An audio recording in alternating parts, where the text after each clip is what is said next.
Hello friends, আজকে কি বার দিদি?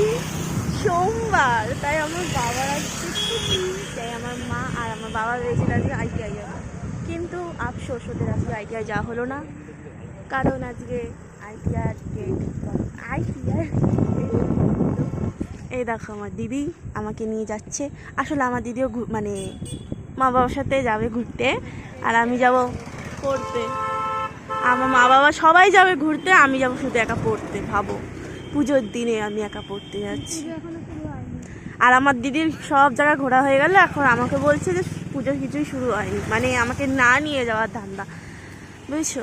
আসলে আমার মা বাবা যখন আইটিআই যাচ্ছে না, আইটিআর গেট বন্ধ, তখন আমার মা বাবা যাচ্ছে কাঁচরাপাড়া বা হচ্ছে মদনপুর, যেখানে আমরা থাকি, সেইখানে যাবে। কিন্তু আর আমার দিদি দেখো উঠে সাইকেল চালাচ্ছে, কারণ এই জায়গাটা তুলতে প্রচুর কষ্ট হয়।